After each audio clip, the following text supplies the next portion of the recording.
그러나 마음에 찔리고 하기 싫으니까 예수님 앞에 오히려 예수님을 올가매려고 그런 질문하는 것이죠. 네가 정말 하나님의 선지자냐? 예수님께서 뭐라고 물어보시냐면 요한의 권세가 어디서부터 왔느냐? 집사님 이거를 맞춰주셔야 제가 알게 됩니다. 네, 예수님 뭐라고 말씀하시냐면 요한의 세례가 어디로부터 왔느냐? 하늘로부터냐 사람으로부터냐? 요한, 세례 요한이 왔는데 세례 요한이 하늘로 하나님이 보내신 선지자냐? 아니면 그냥 사람이 그냥 하는 그 말이냐? 이렇게 물어보니까 이 사람들이 말문이 막히는 거예요. 왜냐? 그 당시에 사람들이 세례 요한이 죽었지만 헤롯에 의해서 목이 베어 죽였지만은 다 세례 요한이 하늘로서부터 선지자인 것을 알고 많은 사람이 가서 세례를 받았잖아요.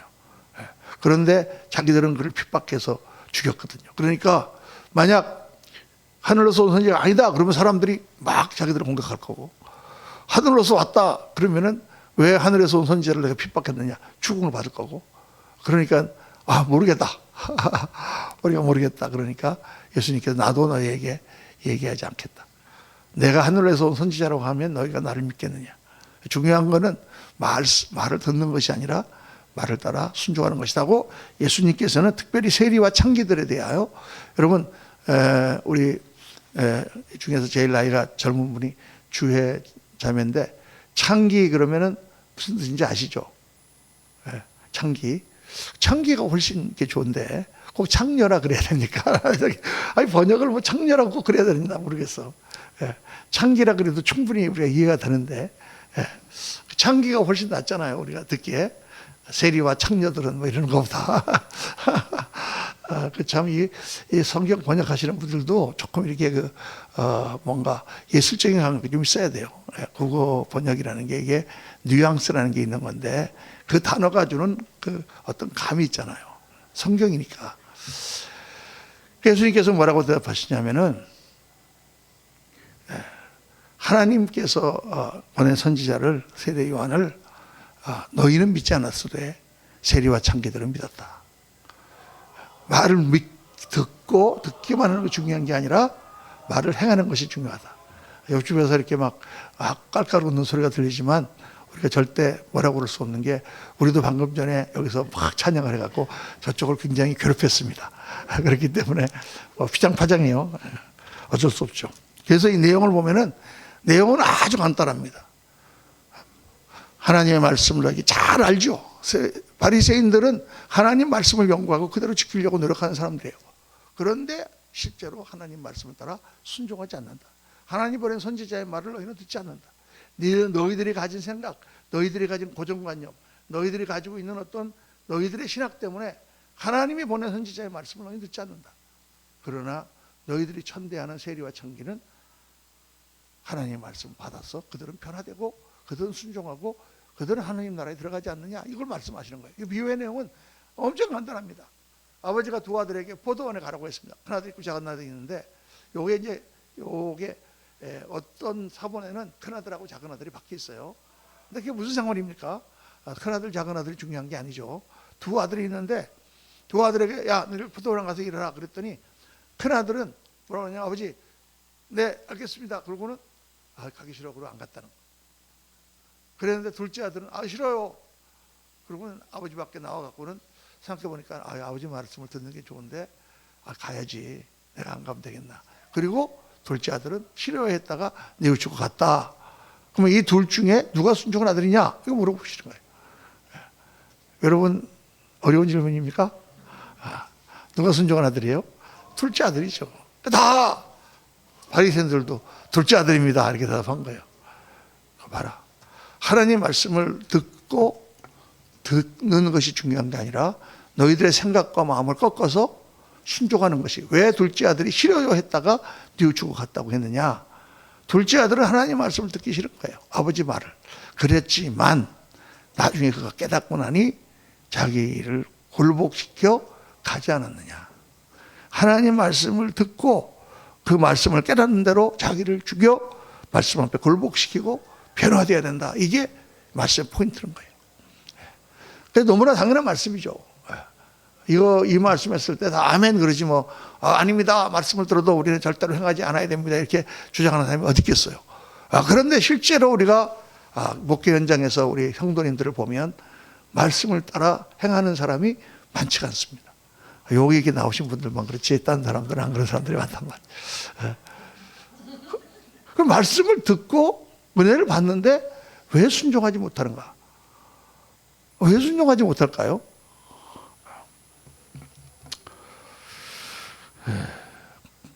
오늘 제가 세 가지 이유를 여기다가 해놨는데, 세 가지 이유. 첫 번째가 뭐냐?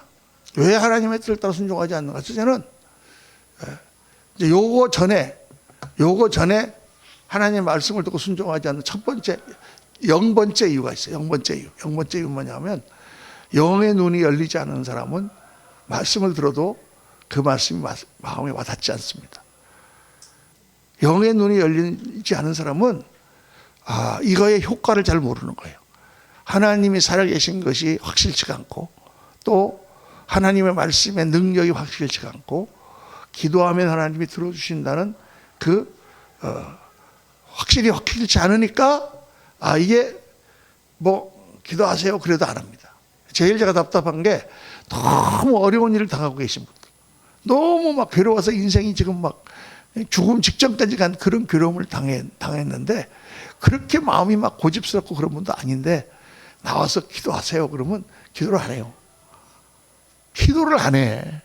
왜 안 할까? 그냥 기도하는 게 뭐 어렵습니까? 공부하는 것 같으면 그래도 막 머리도 쓰고 그래야 되지만, 기도는 그냥 누가 그냥 하나님 아버지 살려주세요 그러면 되는 거 아니야. 예? 그런데 이게 기도를 안 한단 말이에요. 참 그게 신기해요. 그렇게 어려운데 왜 기도를 안 하지? 기도하는 게 뭐 그렇게 어려울까? 교회에 나오지 않아도 그냥 집에서 기도하세요. 그냥 이렇게 있으면 기도하세요. 그런데 기도를 안 한단 말이에요. 왜 기도를 안 할까요? 영의 눈이 어두워서 그래요. 영의 눈이 어두워서.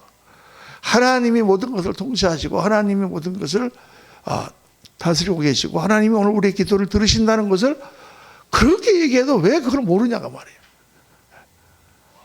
그냥 그렇게 생각이 안 되는 거야. 뭐 기도해봐 무슨 소용 있나 이렇게 자꾸 생각이 드는 거예요. 근데 여러분 다 기도해갖고 우리가 얼마나 많이 응답을 받습니까? 기도하는 것마다 응답되지 않은 게 없잖아요. 수천 수만 번의 기도를 다 응답받는데, 그런데도 세상에 하도 이게 세상적인 생각에 사로잡혀 있어가지고 기도하면 뭐 기도한다고 되나 이렇게 생각이 되는 거예요. 여러분 제가 이렇게 물을 탁 들어서 이렇게 먹는 건 목마른데 먹으면 돼. 이거는 물리학적이니까 우리 다 보이니까 다 사람들이 이해를 하는데, 저는 기도만 하면 목이 마르지 않습니다. 그러면 믿질 않는단 말이에요, 사람들이. 이게 안 보이는 거니까, 눈에 안 보이는 거니까. 눈에 안 보이는 것을 보는 것이 영의 힘이고, 눈에 안 보이는 하나님을 믿는 것이 영의 믿음이고, 그리고 그 하나님을 기도할 때 실질적으로 현상학적으로 일어나는데도 사람들이 믿음이 없는 거죠. 그래서 순종하는 사람들이 대부분입니다. 그런데 오래 신앙생활하고 교회를 열심히 다니고 하나님을 믿는다고 하는 이 바리새인과 같이 믿는다고 하는 사람들이 예수님을 안 믿는 게 왜 그러냐? 왜 순종하지 않느냐? 이렇게 하라 그러면 그렇게 하면 될 텐데. 그 첫 번째가 뭐냐면 자기 고집 때문에.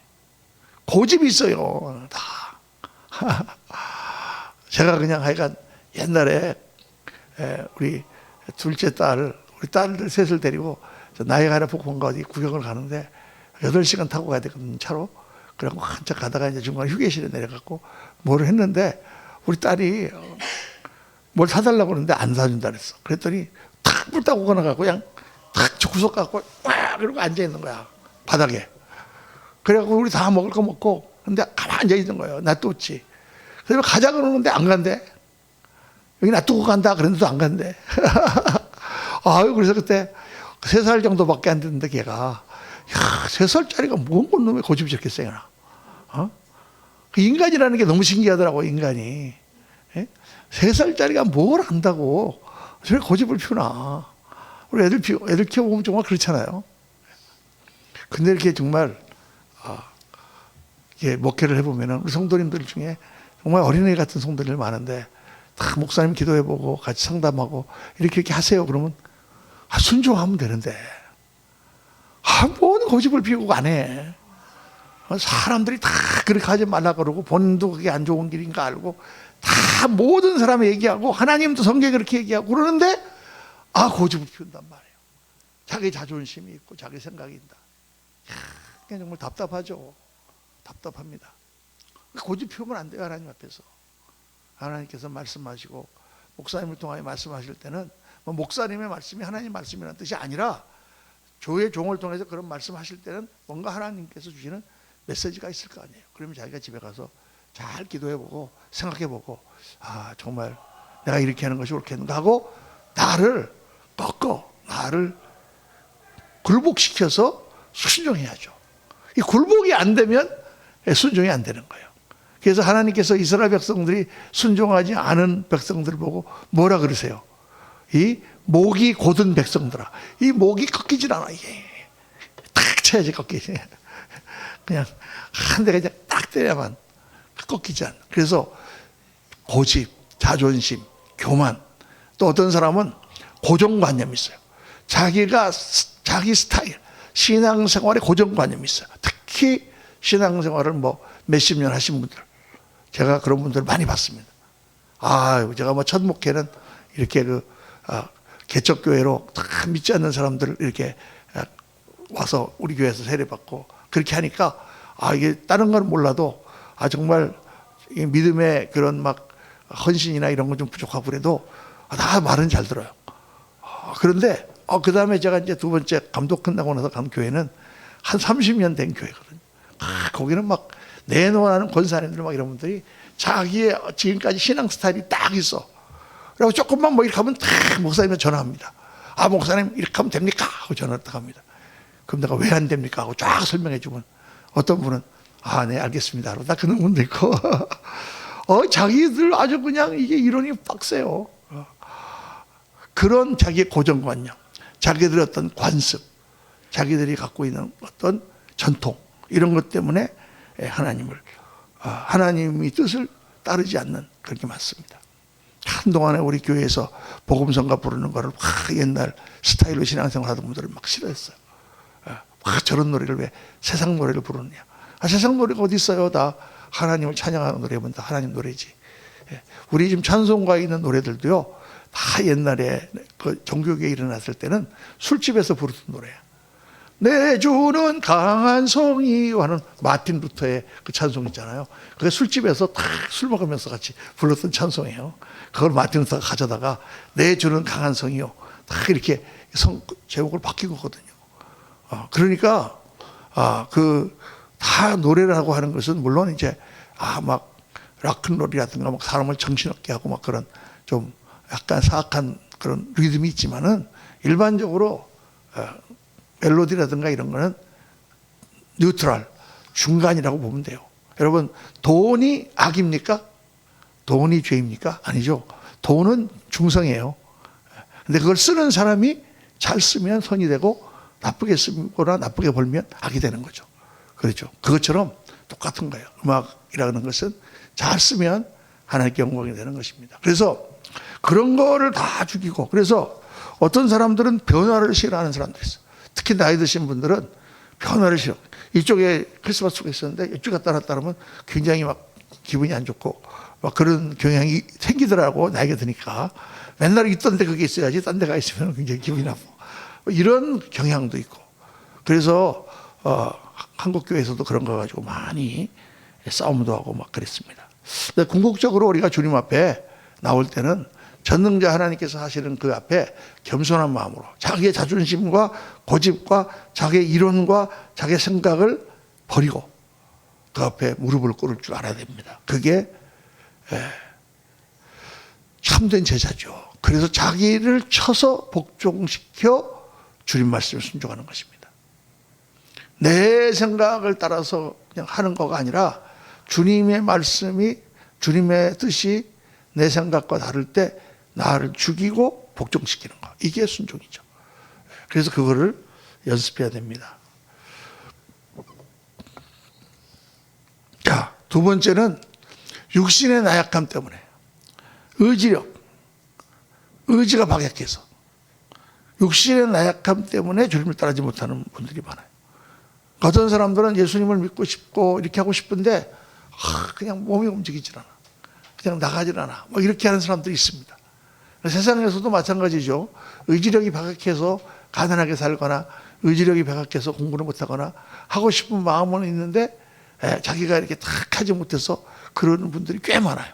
그런데 이제 예수 믿는 사람들은 예수 믿고 나면은 영의 눈이 열리고 하면은 참 의지력이 강해집니다. 근데 저도 옛날에 어렸을 때는 참 의지력이 박했어요. 공부하고 싶은데 놀자 그러면 먼저 가서 놀고 그거를 유보하고 먼저 공부를 해야 되는데 그렇게 내 의지가 움직여지지 잘 않는 그런 게 많습니다. 그래서 어떤 뭐 담배나 술이나 이런 걸 끊어야 되겠다 이런 분들이라든가 정말 신앙생활이 안 된다 이게 안 된다 그러면 다 어떤 결단을 해야 됩니다. 이게 우리의 육신을 우리의 삶을 의지력을 탁 세워서 우리를 육신을 복종시키는데 3D가 있어요. 3D. 3D가 뭐냐면 첫째는 디자이어가 생겨야 됩니다. 이렇게 해야 되겠다. 해야 되겠다. 해야 되겠다라는 마음조차 안 생기면 그건 안 돼. 마음조차 안 생기면 그 사람은 뭐 희망이 없어요. 그런데 해야 되겠다라는 마음이 딱 생기면 그 다음에 두 번째 D가 뭐냐면 determination. 결단해야 됩니다. 결단. 그래. 내가 이렇게 하게 할 거야. 그리고 나서 세 번째는 discipline. 이거 뭐냐. 훈련을 해야 되는 거예요. 그래서 내가 매일 아침 일어나서 내가 운동을 해야 되겠다. 이렇게 딱 결단을 했어. 그런 내가 지금 몸이 너무 약한데 시간은 아침밖에 없고 아침에 일어나서 내가 해야 되겠다. 이렇게 딱 하면 결단을 해야 돼요. 오케이. 그런데 이제 세 번째 뭐가 안 되느냐. 훈련이 잘 안 되는 거죠. 일어났는데 시간이 다 지나갔어. 우리 이제 연초가 되면 새해에는 다 이제 결단하지 않습니까? 그걸 영어로는 New Year Resolution이라고 하는데 새해 결심. 올해는 내가 정말 새벽 기도를 빠지지 말아야지 뭐 다 이렇게 결심합니다. 이제 대개 며칠 가죠? 한 달 가는 분은 굉장히 많이 가는 분이야. 그래도 대개 뭐 한 2, 3일 하다가 소인작심 불과 3일 3일 끝나게 되는 거예요. 근데 이게 뭐든지 훈련을 해야 돼요. 훈련. 저도 이제 지금 몸이 안 좋고 당도 있고 뭐 허리도 아프니까 운동을 해야 되거든요. 운동을 해야 되는데 병원에 가고 운동하면 배 갖고 와갖고는 한 달은 했어요. 근데 점점 이제 괜찮으니까 안 하게 되는 거예요. 안 하다 보니까 이제 운동을 하려고 그러면 하기가 싫어. 그냥 주저앉고 싶어. 그냥 가만히 앉아 있으면 되는데 그냥 집사람이 나가서 걷자 그러면 막 짜증이 나. 어쩔 수 없이 가죠. 갔다 오면 그래도 마누라 말 듣기 잘했구나. 그런 생각이 드는데 정말 운동하기 싫어요. 난리 춥고 이러면 더 운동하기 싫지. 그냥 어떤 사람들은 보면 시간마다 가서 막 땀, 저 사람들은 어떻게 저렇게 하나. 어떻게 하냐? 저는 그 비결을 알고 있습니다. 재미있을 때까지 훈련하면 돼요. 재미있을 때까지. 왜 운동을 안 하느냐? 재미가 없거든. 힘이 들거든. 재미없고 힘드니까 안 하는 거거든요. 그런데 모든 게 그래요. 다 음악도 그렇고 공부도 그렇고 영어도 그렇고 운동도 그렇고 다 그래요. 테니스를 친다. 골프를 친다. 뭐 골프 재밌다 그러잖아요. 처음 가서 보세요. 절대 재미없습니다. 걸어야 되는데 공침 천리 가고 주스러 가고 그냥 하나도 들어가는 것도 없고 이런 걸 왜 하나. 저는 처음에 골프장 한번 따라가 가지고는 중간에 그만 돌아와 버렸습니다. 너무 다리도 아프고 힘들어서. 이걸 왜 이 더운 여름날 이걸 하고 있나. 왜 그러냐. 훈련이 안 됐기 때문에 그 맛을 모르는 거죠. 맛을 모르는. 그러니까 신앙도 마찬가지입니다. 신앙의 맛이 딱 들어서 하나님 말씀에 은혜가 되고 다 예배하는 게 즐겁고 찬양하는 게 즐겁고 막 그러면 막 가고 싶은데 그 훈련이 안 되는 상태까지는 그냥 집에서 그냥 자고 싶고 그런데 이제 조금 이렇게 신앙생활을 하다 보면은 집에서 자고 있으면은 불안해요. 지금 우리 성도님들은 다 예배드리고 있을 텐데 난 여기서 지금 뭐 하고 있나? 난 텔레비 보고 있나? 그럼 이건 너무 이건 아닌 거야. 그러니까 뭐 그냥 계속하게 되죠. 저는 뭐 하여간 이제 집사하고 집사 때부터 이제 은혜 받고 나서는 그냥 교회 모든 집회를 다 나갔으니까 그렇지만은 그 시간에 안 나가고 있으면은 굉장히 이렇게 마음이 불편합니다.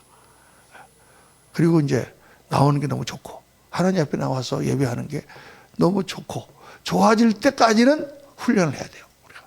그래서 이 세 가지 내 마음에 의욕이 일어나야 되겠다. 내가 뭐를 해야 되겠다 그러면 뭐 새해가 됐든지 간에 뭐가 됐든지 간에 딱 기도하고 딱 하나님 내가 이걸 해야 되겠습니다 하고 그 다음에는 딱 결단하세요. 결단을 딱 하고 그 다음에는 훈련이다. 이건 훈련이다. 몇 시부터 몇 시까지는 훈련이다. 딱 하고는 딱 이를 악물고 하다 보면 어느 정도 시간이 딱 지나고 나면 그때부터는 우리의 몸이 익어지고 그게 다 재미가 있어지고 그래갖고 잘할 수 있게 됩니다. 자, 육신의 나약함 때문에 순종하지 못하는 사람들이 많다. 근데 세 번째 이게 가장 중요한 건데 왜 하나님의 뜻을 따라 순종하지 않느냐? 타협하고 합리화하기 때문에 이런 사람이 너무 많다는 거예요. 첫째는 신앙의 기준을 스스로 낮춰. 뭐 이 정도 하면 됐지. 내가 이 정도 신앙생활 하면 됐지. 뭐 더 이상 할 게 뭐 있나? 내가 목사인가? 신앙의 기준을 여러분 공부를 잘하는 학생과 공부를 못하는 학생의 차이점이 뭔 것 같습니까? 공부를 잘하는 학생과 공부를 못하는 학생의 차이점은 기준이 달라요. 기준이. 공부를 잘하는 학생은 딱 90점을 맞아야만 그게 기준이야. 그러니까 85점을 맞으면 속이 상하고 내가 왜 이거밖에 못하지? 머리를 막 쥐어뜯으면서 공부를 한단 말이에요. 그런데 기준이 60점인 애들은 61점을 맞아도 할렐루야 오늘 나 잘했어.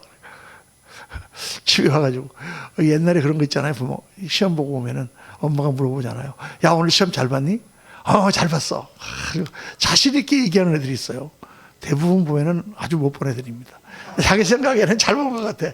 근데 공부 잘하는 애들은 뭐 한두 개가 막 이상하게 틀린 것 같아. 막 그러면서. 이게 기준이 다른 거예요. 기준이. 그러니까 여러분 신앙의 기준을 낮추면 안 돼요. 신앙의 기준이 어디입니까? 성경이 말씀한 신앙의 기준은 예수 그리스도의 창성한 분량이에요. 예수님의 성품. 그러니까 저도 까마득하게 멀고 여러분들도 까마득하게 먼 거야 아직.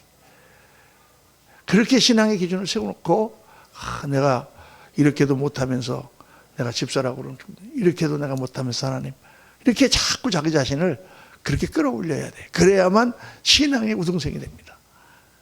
여러분 우등생이 되고 싶어요? 열등생이 되고 싶어요? 할렐루야. 우등생이 되고 싶지. 열등생이 되면 되겠습니까? 주님 앞에 갔을 때 잘했다 착하고 칭찬하냐. 그래서 자기 스스로의 기준을 엄격하게 세우고 거기를 도달할 수 있도록 그렇게 가야 됩니다. 우리 그 선교사에 이제 우리 이번 주일이 선교주일인데 우리 CNMA 미국의 크리스찬 미셔너리 얼라이언스라고 하는 우리 교단에 140년 동안 선교를 했어요.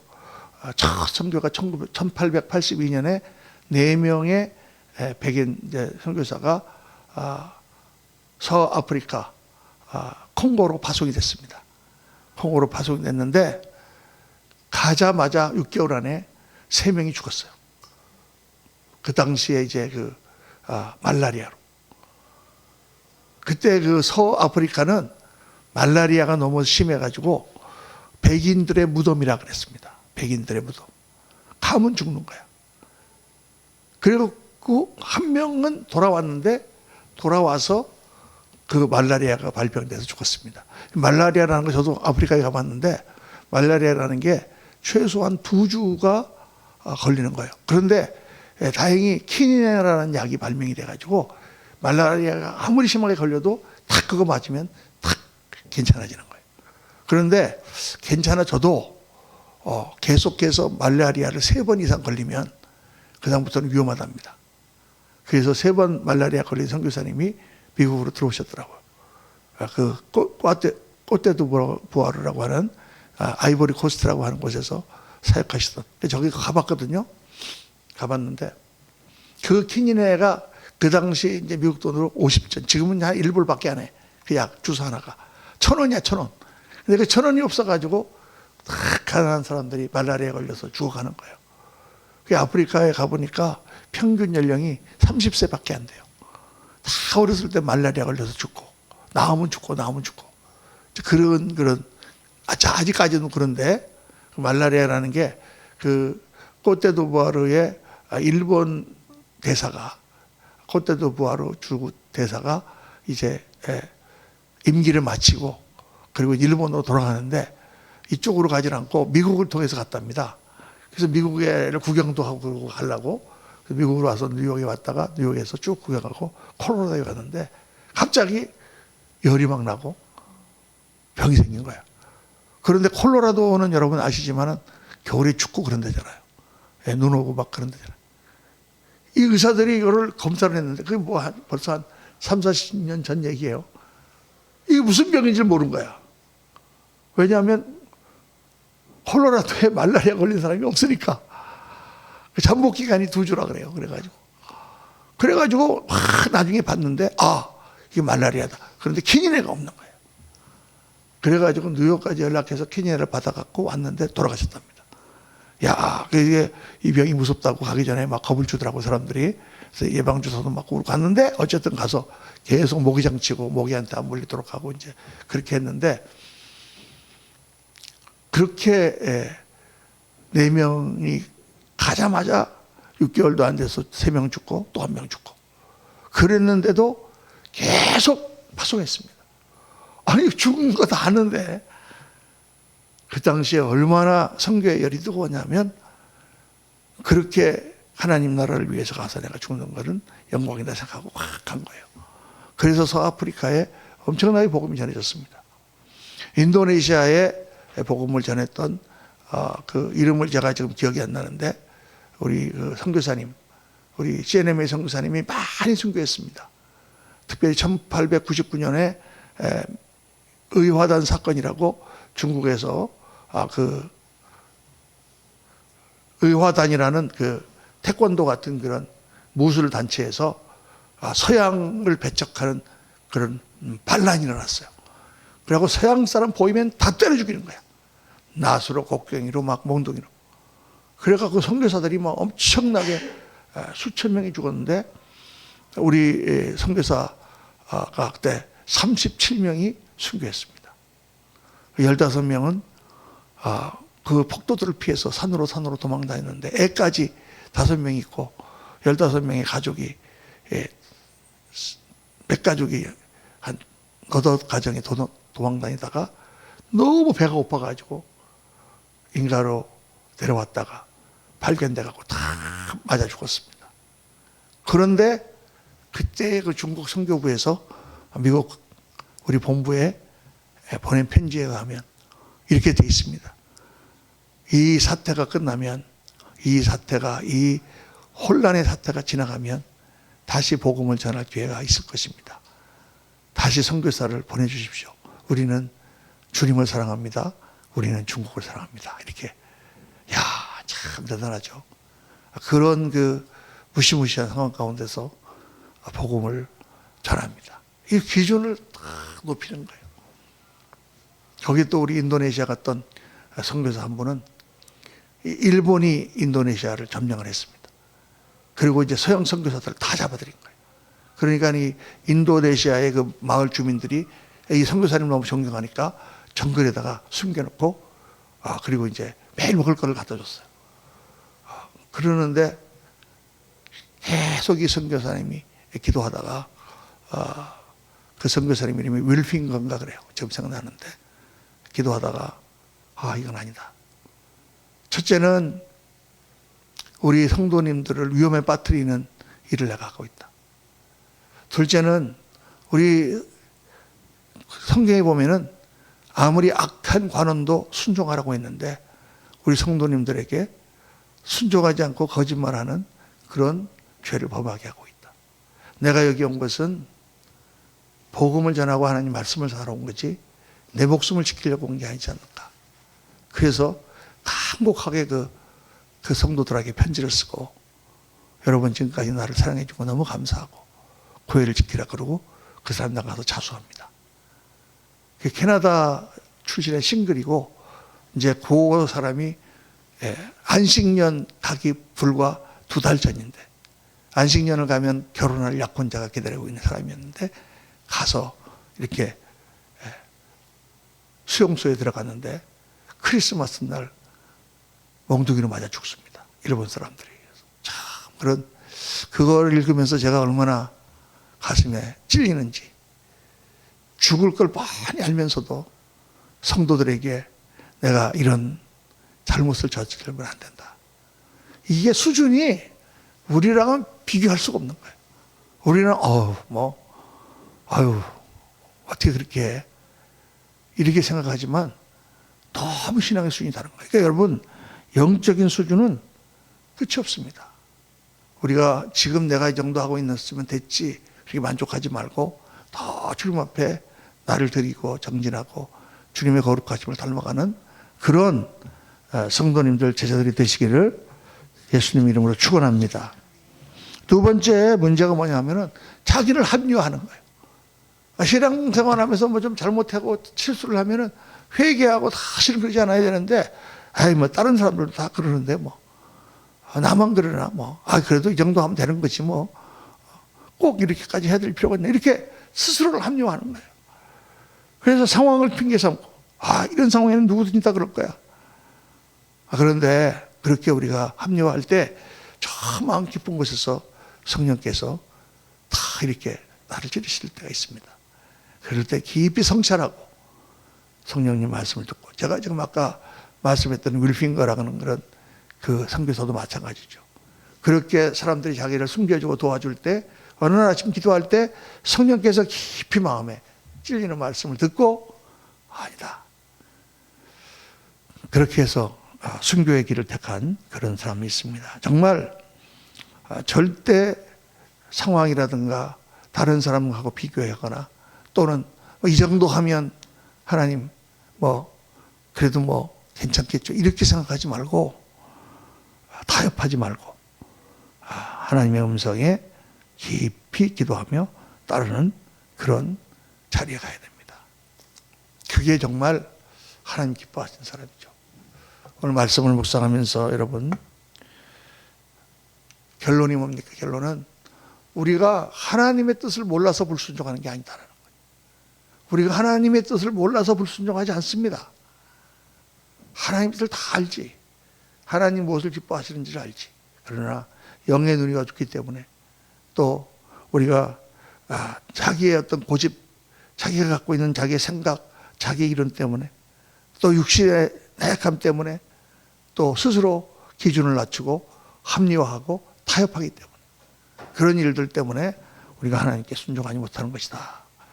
우리 안에 하나님의 뜻을 따르려고 하는 그런 마음이 얼마나 있는가. 여러분, 정말 주님의 뜻을 따라 살기를 원하십니까? 아멘. 그렇게 우리가 마음을 먹어야 됩니다. 하나님, 세상을 따르지 않냐고 하나님을 따라 살기 원합니다. 그렇게 마음 먹고 작은 일부터, 주님께서 말하시는 작은 것부터 하나씩 하나씩 순종하여 나가는 그런 삶을 살아갈 때 점점 우리가 더 주님의 사람으로 변화되어 가는 줄로 믿습니다. 오늘 말씀 묵상하면서 여러분 한번 깊이 자기 자신을 돌아보시고, 정말 하나님, 오늘 내가 바로 이 바리새인들처럼 하나님의 뜻은 알지만 마치 모르는 양 순종하지 아니하라고 하는, 하나님 앞에서는 네 그래놓고 뒤에 가서는 포도원에 가지 않는 큰아들과 같은 그런 신앙이 아닌가 한번 깊이 돌아보시고, 비록 지금까지는 어떻게 살았는지 알 수 없지만 내가 말씀을 듣고 하나님 말씀에 다시 나 자신을 굽혀 죽여서 순종하는 그런 그런 제자가 되게 도와주옵소서. 한번 깊이 기도하시는 이 시간 되시기 바랍니다. 자, 한번 주여 한번 부르시고